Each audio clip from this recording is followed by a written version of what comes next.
Hello साथियों, physics के YouTube channel physics bye Baldev sir में आपका स्वागत है।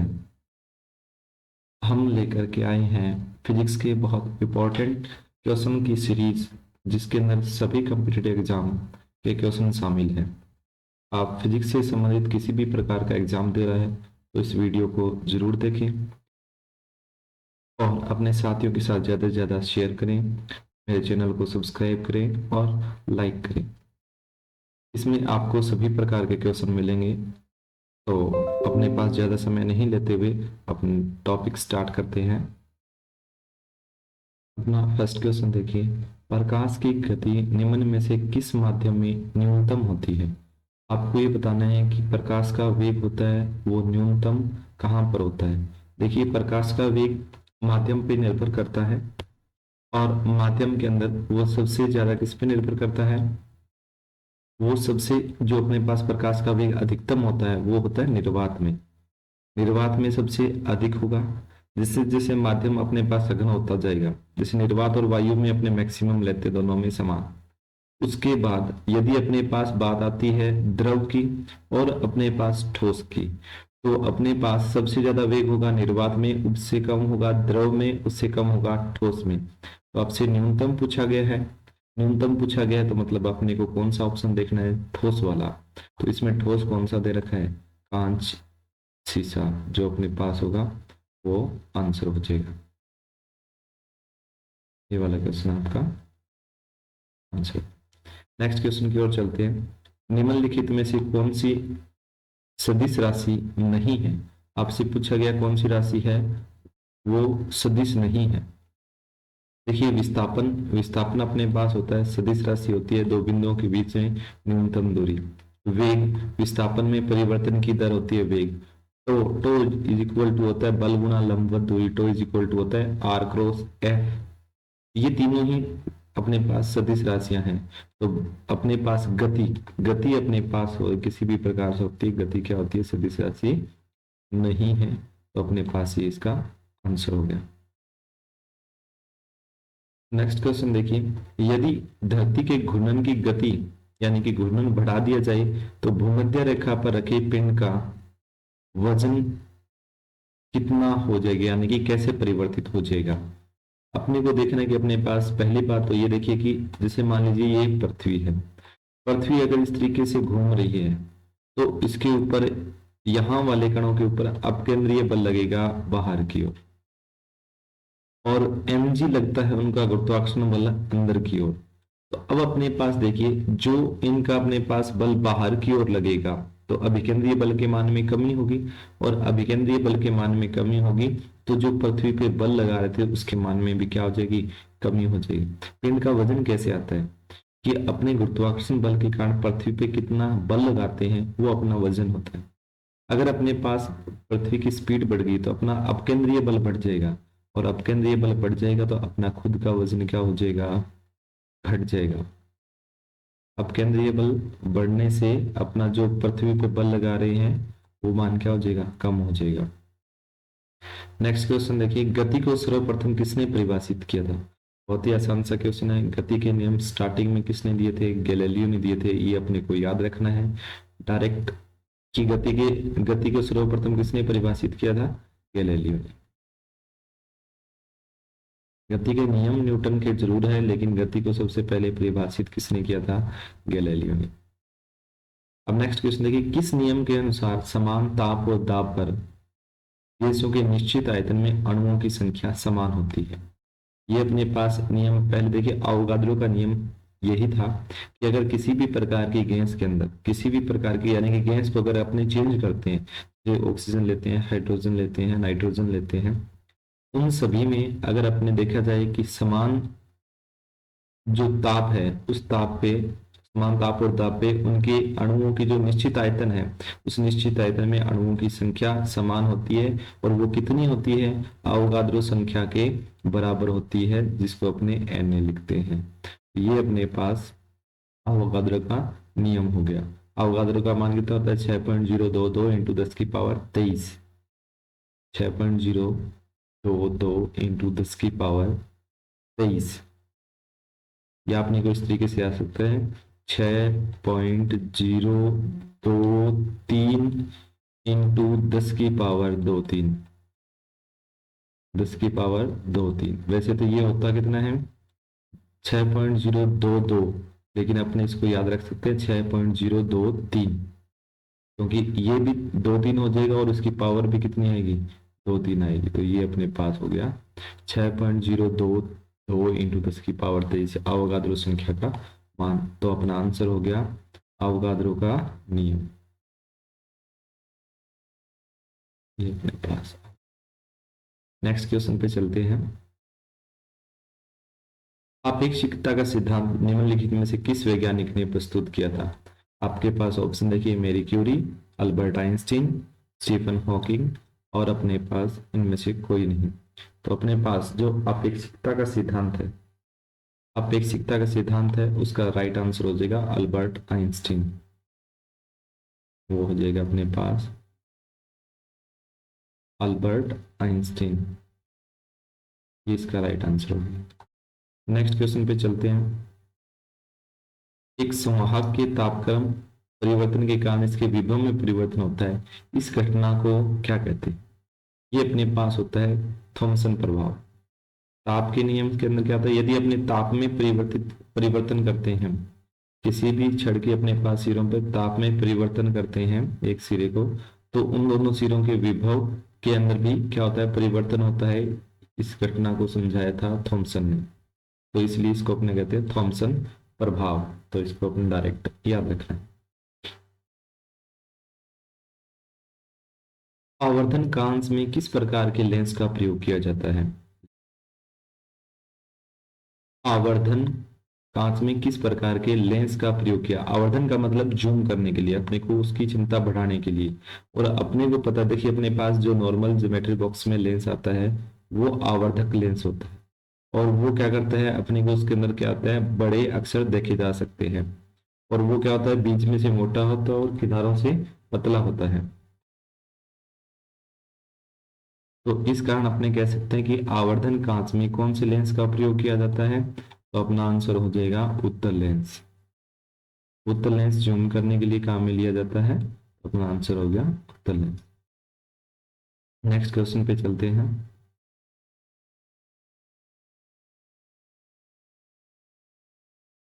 चुंबकत्व का अनुचुंबकत्व यानी कि अपने पास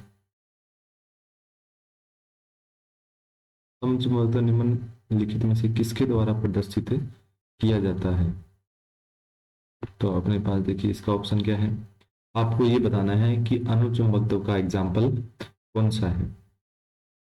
ऑप्शन में दिया है प्लेटिनम, निकल, पारा और लोहा। तो जो आपके पास देखिए 3 प्रकार के चुंबकीय पदार्थ होते हैं।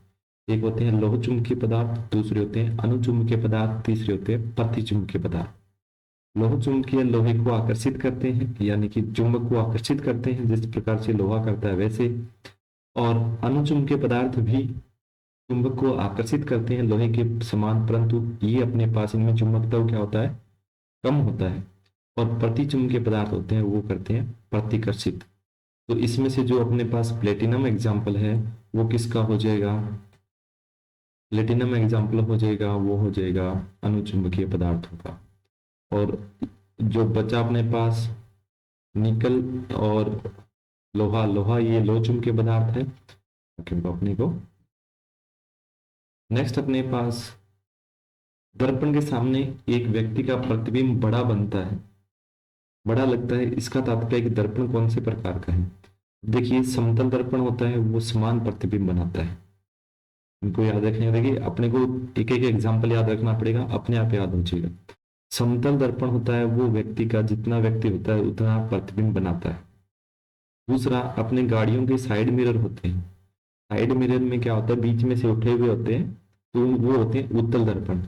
और वो अपने को पता है कि जो भी पीछे की वस्तु है उसका छोटा प्रतिबिंब बनाते हैं। और बचा अवतल, अवतल हमेशा क्या करते हैं, बड़ा प्रतिबिंब बनाते हैं। तो इन तीनों के 3 एग्जाम्पल अपने को याद रखने हैं। तीनों में अवतल दर्पण जो बड़े प्रतिबिंब बनाते हैं उसका सबसे बड़ा यूज होता है, एक तो बैटरी और उनमें हेडलाइट होती है वाहनों की, उनमें यूज किया जाता है समांतर पुंज बनाने के लिए। एक बेस्ट एग्जाम्पल है। दूसरा इसका बेस्ट एग्जाम्पल बहुत बार एग्जाम में होता है, गाड़ी बनाने के लिए कौन से दर्पण का उपयोग किया जाता है, तो वो हो जाएगा अवतल। बड़ा प्रतिबिंब या अपने पास समांतर पुंज प्राप्त करने के लिए कौन सा, अवतल दर्पण का। और छोटा बनाने के लिए उत्तल, बराबर बनाने के लिए समतल। तो आपका आंसर हो जाएगा अवतल दर्पण। प्रेशर कुकर में खाना जल्दी पक जाता है। देखिए प्रेशर कुकर में अपने को एक बात नियमन सी होगी कि जो प्रेशर कुकर है, प्रेशर कुकर का नाम पड़ा है, तो उसमें दाब क्या होगा, उच्च होगा। अगर दाब ज्यादा है तो अपने पास क्या चीज होगी, दाब ज्यादा है तो उसका जो अपने पास बॉइलिंग पॉइंट है, उबलने का ताप है, वो क्या हो जाता है, बढ़ जाता है। तो यानी कि अपने पास वो ज्यादा तापमान पे पानी उबलेगा। अगर जैसे मान लीजिए पहले 100 पे उबल रहा था तो अब 120 पे उबलेगा, और 120 पे उबलेगा इसका मतलब है कि जो भी उसके अंदर सब्जी अपनों ने जो भी दाल रखी है, वो 120 डिग्री तक उसका तापमान जाएगा, और 120 डिग्री पे वो जल्दी पक जाएगी। बाकी टाइम क्या होता है कि अगर नॉर्मल अपने पानी रखते हैं तो वो कितना होता है, 100 डिग्री सेल्सियस पे उबल जाता है, उसके बाद वो भाप बनने लग जाता है। तो पानी जितने सब्जी उसमें रहेगी तो उसका अधिकतम तापमान कितना हो पाएगा, 100। जबकि प्रेशर कुकर में वो अधिकतम तापमान कितना हो जाएगा, 120। तो अपने कह सकते हैं कि प्रेशर कुकर पे जो बॉइलिंग पॉइंट है वो बढ़ जाता है, तो अपने पास सब्जियां होती है वो जल्दी पक जाती है। तो इसका राइट आंसर देखिए, पहला ऑप्शन दिया गया है आपको, उच्च दाब के कारण पानी निम्न तापमान पर उबलने लग जाता है, निम्न पे उबलेगा तो वो सब्जियां पकेंगी नहीं। दूसरा, उच्च दाब के कारण पानी उच्च ताप पर उबलने लग जाता है। ये जो अपनों ने बात की थी उसके ऊपर स्टिक बैठ रहा है कि अगर अपने पास दाब दाब को उच्च करते हैं, दाब बढ़ाते हैं, तो दाब बढ़ाने के कारण पानी का तापमान क्या हो जाता है, पानी का तापमान जो उच्च हो जाता है, यानी कि उच्च ताप पे वो उबलने लगता है। तो ज्यादा तापमान आपने कर सकते हैं पानी का, 120 डिग्री तक लेके जा सकते हैं। तो इस कारण अपना राइट आंसर हो जाएगा बी।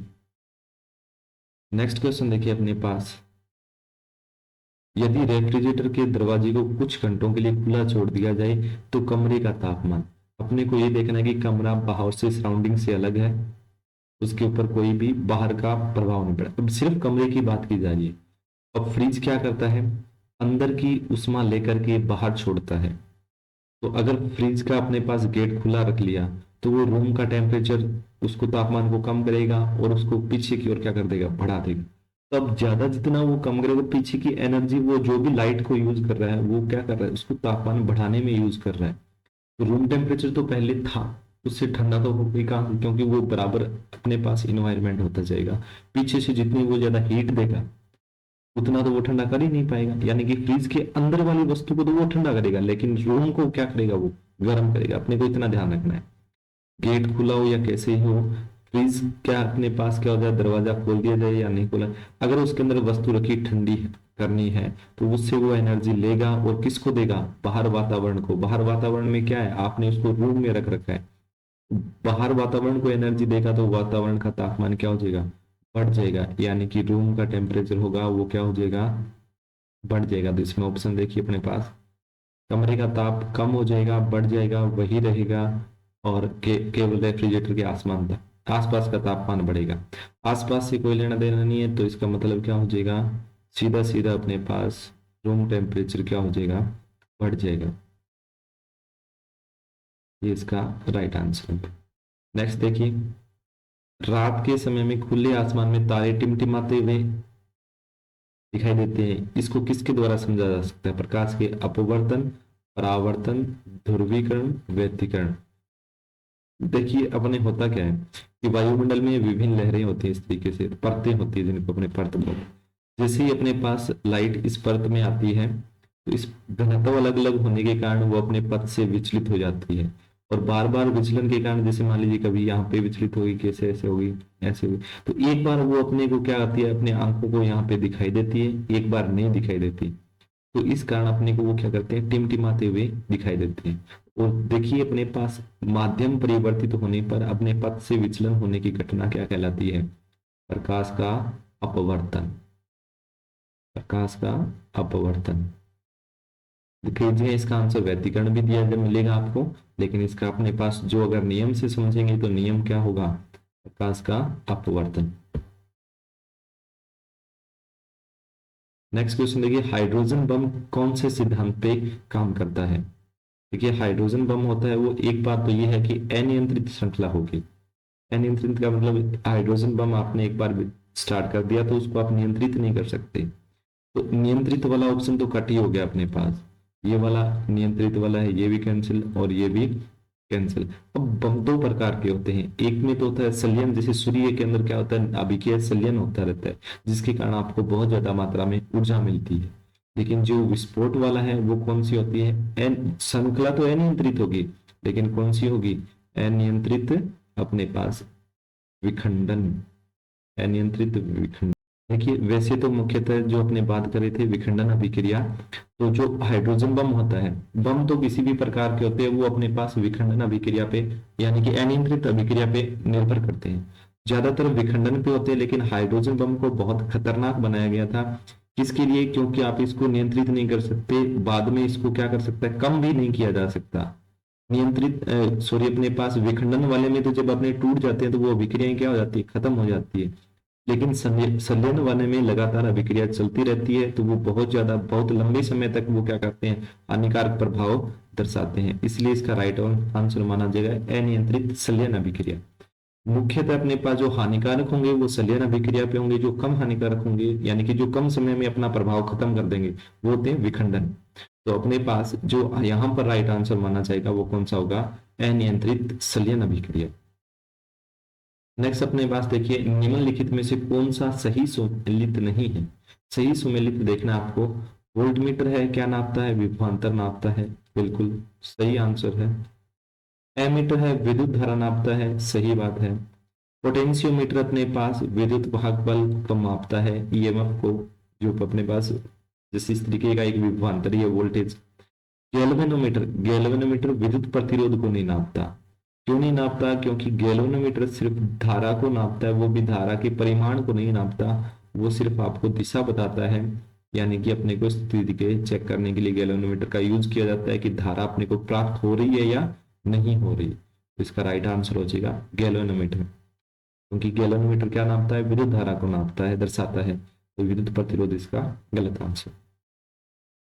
नेक्स्ट क्वेश्चन देखिए, यदि एक पंख, एक रबर और एक लकड़ी की गेंद को निर्वात में, दिखाई नहीं दे रहा क्वेश्चन, निर्वात में एक समान ऊंचाई से स्वतंत्रतापूर्वक गिराते हैं तो पृथ्वी पर सबसे पहले कौन पहुंचे? पंख सबसे पहले पहुंचेगा, रबर की गेंद सबसे पहले पहुंचेगी, लकड़ी की गेंद सबसे पहले पड़ेगी, तीनों एक साथ पहुंचे। देखिए अपने को ऐसे लगता है कि अपने को जो अपने ज्यादा वस्तु होती है, जो अपने पास भारी वस्तु होती है, वो अपने पास क्या होता है, बल ज्यादा लगता है। लेकिन अपने पास अगर अपने बात करते हैं स्वतंत्रता पूर्वक गिरने के लिए, तो स्वतंत्रता पूर्वक गिरती हुई वस्तु के ऊपर द्रव्यमान पे निर्भर करता ही नहीं। द्रव्यमान पे निर्भर नहीं करता, तो अपने पास जो भी तीनों की तीनों वस्तुएं होंगी वो अपने पास क्या होगी, एक साथ नीचे आएंगी।